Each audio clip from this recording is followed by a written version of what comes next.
Hello and welcome back to Average Guy's Garage. This is video 3 of the 2000 Toyota Corolla engine and transmission removal to replace the transmission. I was able to find a pull at a local yard. They actually pulled it for me, and it was an incredibly good price, $200 with a 90-day warranty as well. So that kind of gave me a good energy boost to come out and get going today. So we're going to continue to try to get today where the engine can be hoisted out along with the transmission attached, and then swap this one on, change the filter, the gasket, and also put new bearings in here for the axles. Maybe swap the other parts as needed, and we'll see where we go today. Okay, so what I'm going to focus on next is I'm going to take these axles out. The passenger side is the long one, and that entails taking out this cotter pin, and then behind here is a 30mm wheel nut. Take that off, and then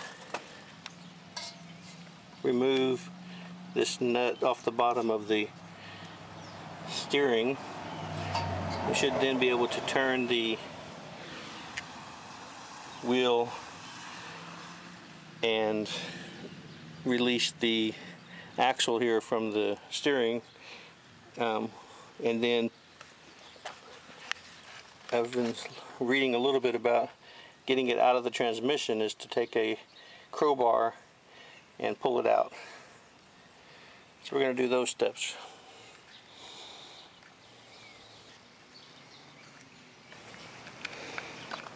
Alright, I got the wheel end of this CV or transaxle out, and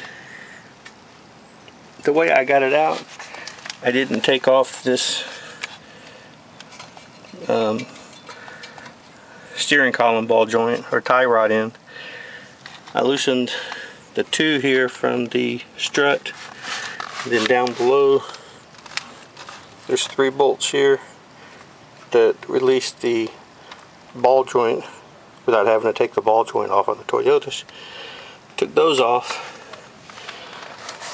and after loosening that nut with the impact wrench, I had to tap it back to get it loose. Once it was loose and everything else here was loose, then I was able to turn the steering wheel. Everything's up off the ground. I turned the steering wheel, and then I was able to bend this down and get the this end out. So it should be the same procedure on the driver's side, and then we'll go from there. Okay, now the short axle is disconnected from the wheel on the driver's side. I use the same procedure I did on the other by disconnecting the strut here, and then the over here ball joint. I just disconnected a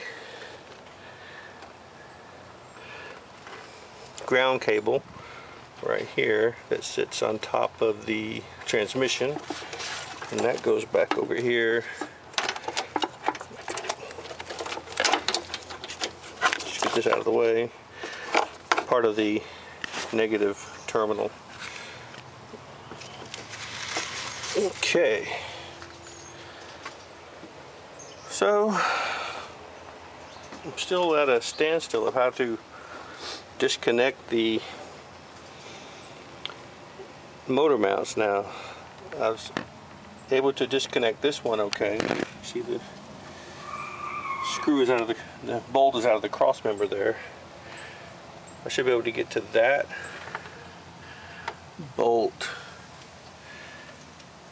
And then these two bolts right here. And this one up here. And that would release that one. That one over here on the passenger side is ready.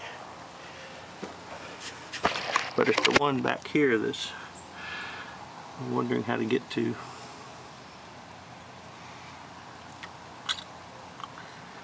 Don't know yet.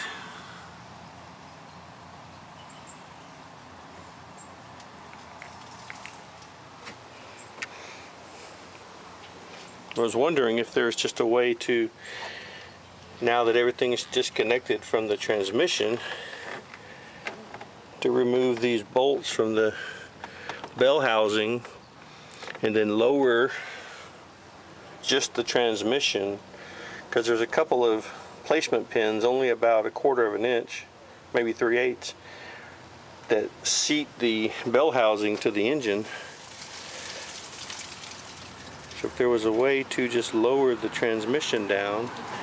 The problem is when I look down in here, it's hard to see,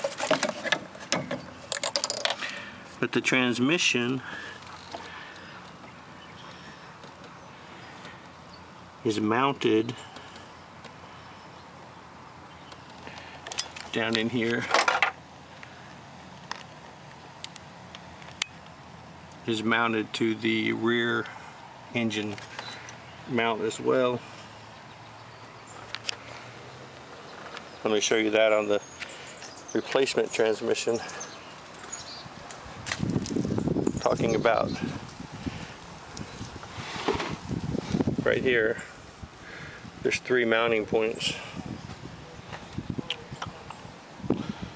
So I guess I'll have to bring the car up a little bit more so I can squeeze under there. See if I can get to it. The rear mount, I mean.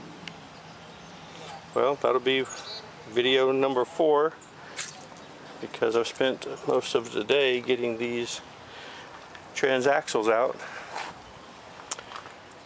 So thanks for watching, and stay tuned as I continue to try to replace this transmission.